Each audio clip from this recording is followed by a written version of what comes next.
जय श्री कृष्ण। गीतोपनिषद चैनल के सभी श्रोतागणों एवं दर्शक बंधुओं को हृदय स्थल से रामू पंडित का अभिवादन। जैसा कि आपको ज्ञात है कि गीतोपनिषद चैनल में श्रीमद् भगवद गीता द्वितीय अध्याय तक समाप्त हो चुकी है। उसके बाद अब हम तृतीय अध्याय में प्रवेश करते हैं।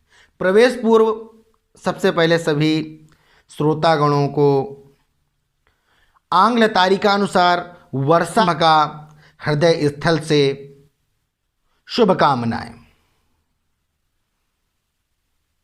द्वितीय अध्याय में भगवान श्री कृष्ण ने अर्जुन को ब्रह्म की उपाधि के विषय में बताया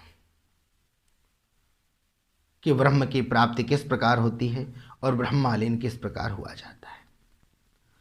अब अर्जुन का तृतीय अध्याय में भगवान श्री कृष्ण से प्रश्न करना कि अर्थात प्रश्न यह है कि हे प्रभु, जब ज्ञान ही सर्वश्रेष्ठ है तो आप हमें कर्मयोग की तरफ क्यों ले जाते हो। ऐसा भगवान के सन्मुख अर्जुन का प्रश्न करना।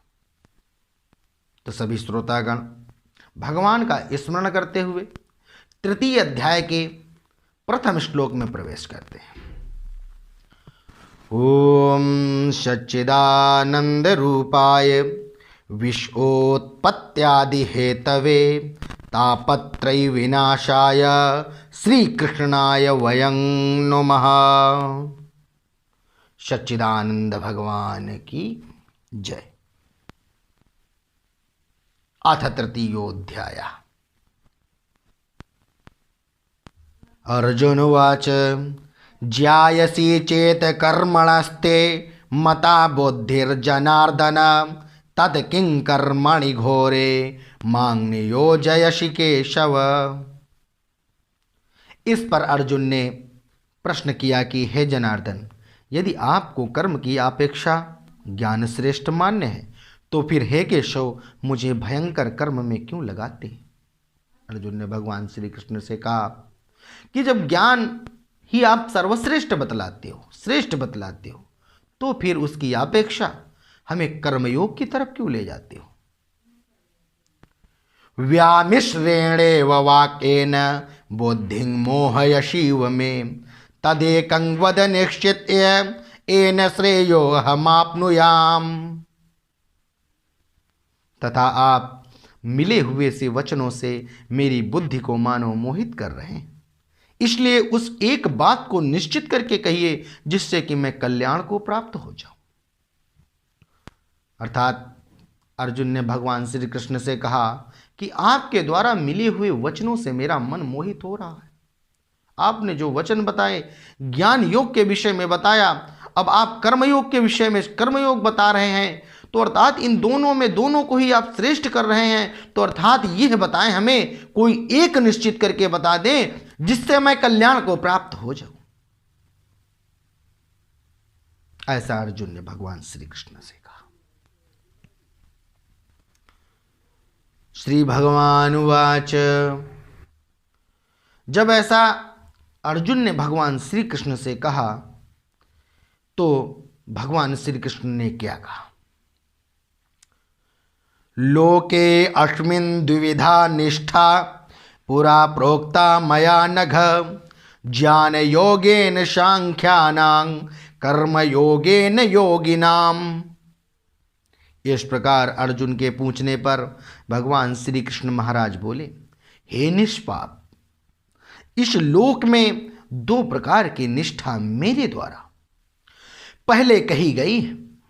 उनमें से सांख्य योगियों की निष्ठा तो ज्ञान योगियों के और योगियों की निष्ठा कर्म योग से होती है। अर्थात भगवान श्री कृष्ण ने अर्जुन से कहा, हे पार्थ, इस लोक में दो प्रकार की निष्ठा है जिसे मैंने पहले बताई है, एक ज्ञान योग और एक कर्म योग। ज्ञान योग अर्थात सच्चिदानंद भगवान में एक ही भाव को स्थिर कर लेना, अर्थात एक ही भाव स्थिर कर लेना, उसे ज्ञान योग कहा जाता है। भगवान ने कहा, हे अर्जुन, सांख्य योगियों के लिए तो ज्ञान योग और योगियों के लिए तो कर्मयोग ही श्रेष्ठ है। ऐसा भगवान ने अर्जुन को समझाते हुए, न कर्मणा मनारंभान नैष्कर्म्यं पुरुषो अश्नुते न च संन्यसनादेव सिद्धिं समधिगच्छति। परंतु किसी भी मार्ग के अनुसार कर्मों को स्वरूप से त्यागने की आवश्यकता नहीं है, क्योंकि मनुष्य ना तो कर्मों का आरंभ किए बिना निष्कर्मता को यानी योग निष्ठा को प्राप्त होता है और ना कर्मों के केवल त्याग मात्र से सिद्धि यानी सांख्य निष्ठा को ही प्राप्त होता है। अर्थात भगवान श्री कृष्ण ने अर्जुन को समझाते हुए कहा कि हे पार्थ, हे अर्जुन, मनुष्य ना तो केवल कर्मों के आरंभ के बिना निष्कर्मता को प्राप्त होता है, अर्थात ऐसा नहीं है कि मनुष्य कर्म करे ही ना, अर्थात बिना कर्म का ही हो जाए, कर्मों का आरंभ ही ना कर पाए, कर्मों का आरंभ ही करे ही ना, यानी निष्ठा के योग को प्राप्त हो, और न कर्मों के केवल त्याग मात्र से सिद्ध यानी सांख्य निष्ठा को ही प्राप्त होता है। अर्थात कर्मों के केवल त्याग देने से, कर्मों का जैसे आरंभ ना करे, तो मानो ऐसा नहीं है कि कर्म से ना करने से योग की प्राप्ति हो जाए और सांख्य निष्ठा अर्थात कर्मों का त्याग कर दिया जाए, कर्मों को छोड़ दिया जाए और उसे ज्ञान योग प्राप्त हो जाए, सिद्धि प्राप्त हो जाए, ऐसा भी नहीं है।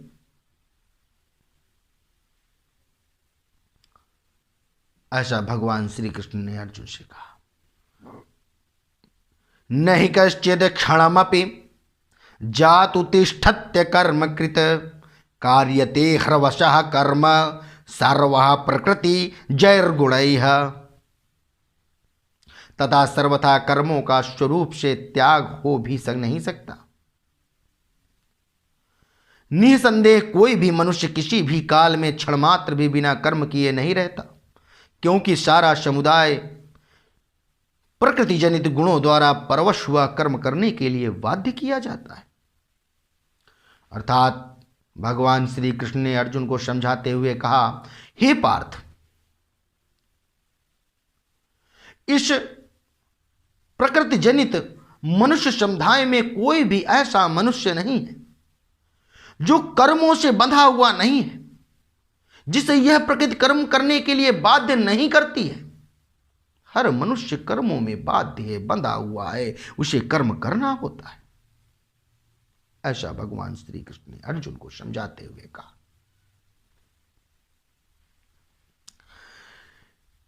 कर्मेन्द्रियाणि संयम्य य आसते मनसा स्मरन् इंद्रियार्थान विमूढ़ात्मा मिथ्याचारः स उच्यते। जो मूढ़ बुद्धि मनुष्य समस्त इंद्रियों को हठपूर्वक ऊपर से रोककर मन से उन इंद्रियों के विषयों का चिंतन करता रहता है, वह मिथ्याचारी अर्थात दंभी कहा जाता है। अर्थात भगवान श्री कृष्ण ने अर्जुन को समझाते हुए कहा, हे पार्थ, जो मनुष्य अपनी इंद्रियों को दूर कर देता है, ऊपर से दिखता है कि मान लो कि वह इंद्रियों से दूर है, इंद्रियों के वश में नहीं है, अर्थात उसका खाना पीना और सभी चीजों का त्याग कर देता है और अंदर से उसकी इंद्रियां उनका त्याग नहीं कर पाती। ऊपर से हम इतने बड़े संत हैं, हम यह चीज नहीं खाते हैं, यह वस्तुओं का पान नहीं करते हैं, परंतु उनका मन उन वस्तुओं के स्वाद के लिए लिम्बित रहे, खाने की इच्छा, उसका स्वाद उनके मन में भरा हुआ है कि इस प्रकार इस वस्तु का स्वाद होता है, इस प्रकार की इस वस्तु को खा लेने से यह आनंद आता है। अगर इस प्रकार की मन में भावनाएं इंद्रियों में भरी हुई हैं तो ऊपर से इंद्रियों को मना करने से कोई फल प्राप्त नहीं होता है। वह व्यक्ति, भगवान ने कहा, मिथ्याचारी होता है, झूठ बोलने वाला होता है। स्वतः वह झूठ बोलता है और दूसरों को भी उसमें भ्रमित करता है। अर्थात परमात्मा को प्राप्त करने का यह साधन नहीं है। इंद्रियों का ऊपर नहीं, अंदर से विषय आसक्त ना होना चाहिए। विषय में अगर आसक्त है मनुष्य और इंद्रियों को ऊपर से मना करता है कि मैं पेड़ा नहीं खाऊंगा, मैं इस वस्तु को नहीं खाऊंगा, और अंदर से उस पेड़े के स्वाद के लिए मन लालसा किए जा रहा है और यह कह रहा है कि अगर कहीं अलग होते, कहीं अपने गृह स्थल में होते, अपने शयन कक्ष में होते, अगर यही सुस्वादु मिष्ठान्न हमारे सन्मुख होता तो मैं इसे ग्रहण कर लेता। ऐसी लालसा अंदर बनी हुई है, लेकिन सभी के सामने बड़ा संत बनता है, बड़ा महात्मा बनता है। मैं इस तरह के भोजनों को नहीं खाता, इस तरह के सुस्वादु वस्तुओं का ग्रहण नहीं करता। वह एक प्रकार से मिथ्याचारी है और उसे ही पाखंडी समझना। भगवान ने ऐसा कहा अर्जुन से। यस त्विंद्रियाणि मनसा नियम्यारभते अर्जुन कर्मेन्द्रियैः कर्मयोग मसक्ता सा विशिष्यते। किंतु हे अर्जुन, जो पुरुष मन से इंद्रियों को वश में करके अनासक्त हुआ समस्त इंद्रियों द्वारा कर्मयोग का आचरण करता है वही श्रेष्ठ है। अर्थात भगवान ने अर्जुन को समझाते हुए कहा, हे पार्थ, जो मनुष्य इंद्रियों को मन से ही हटा देता है, इंद्रियों के वश नहीं होता है, अनासक्त हो जाता है, उन पर आसक्ति नहीं दिखाई देती उसकी, पेड़ा आ गया तो उसे ग्रहण कर लिया, परंतु पेट भक्षण के लिए आया, कोई स्वाद नहीं। जो हमें आहार भोजन मिला उसे हमने ग्रहण कर लिया, किसी भी स्वाद की आकांक्षा नहीं है। ये नहीं था, इसमें चटनी भी होना चाहिए, इसमें यह स्वाद भी होना चाहिए, इसमें सलाद भी होना चाहिए, इसमें ऐसी ऐसी बढ़िया सुगंध युक्त वस्तुएं होना चाहिए। अर्थात इस तरह की अभिलाषा नहीं करता है। जो सन्मुख आया उसे पा लेता है। इंद्रिय उसकी कुछ नहीं कहती है, अच्छा आया तो ठीक है, बुरा आया तो ठीक है, भोजन है, अन्न मानता है और उसे अपने उदर भक्षण हेतु ही ग्रहण करता है। अर्थात वह विषयों को अपने अंदर समाहित नहीं करता है, इंद्रियों के विषयों के वश नहीं होता है और उसे मात्र मानता है, केवल अर्थात क्षुधा का मात्र मानता है। वह मनुष्य सच में कर्मयोगी है, कर्मयोग का धारण करने वाला है। ऐसे ही मनुष्य को कर्मयोगी जानना चाहिए, ऐसा भगवान ने श्री अर्जुन को समझाते हुए कहा। नियतं कुरु कर्म त्वं कर्म ज्यायो है कर्मणः शरीर यात्रापि च तेन प्रसिद्धेद कर्मणः। इसलिए तू शास्त्र विहित कर्तव्य कर्म कर, क्योंकि कर्म ना करने की अपेक्षा कर्म करना श्रेष्ठ है, तथा कर्म ना करने से तेरा शरीर निर्वाह भी नहीं सिद्ध होगा। अर्थात भगवान ने अर्जुन को समझाते हुए कहा कि हे पार्थ, शास्त्र विहित अर्थात शास्त्रों में बताए गए कर्मों के अनुसार तू कर्म कर और अन्य कर्मों की अपेक्षा मत कर।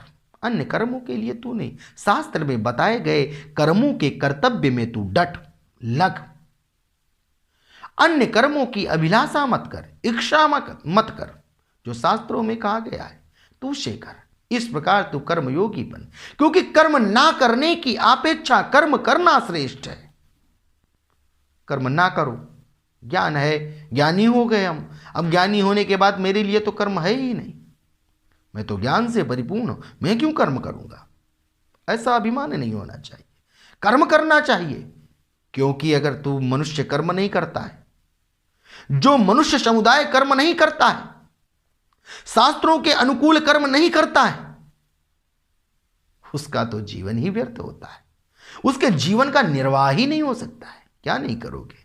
कर्म सांस नहीं लोगे, कर्म आंखों से देखोगे नहीं, कर्म कानों से सुनोगे नहीं, इन हाथों के द्वारा कुछ ना कुछ अपने लिए भोजन ग्रहण नहीं करोगे, यह भी एक कर्म है। अर्थात शास्त्रों पे विहित जो कर्म करते हैं वह कर्मयोगी कहलाते हैं, और जो शास्त्रों से विरुद्ध कर्म करते हैं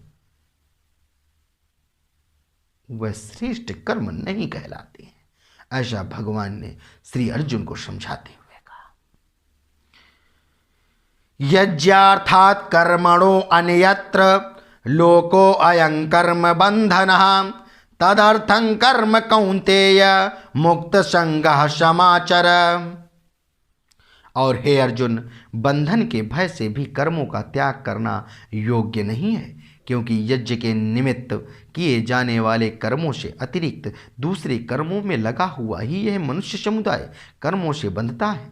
इसलिए हे अर्जुन, तू आसक्ति से रहित होकर उस यज्ञ के निमित्त ही भली भांति कर्तव्य कर्म कर।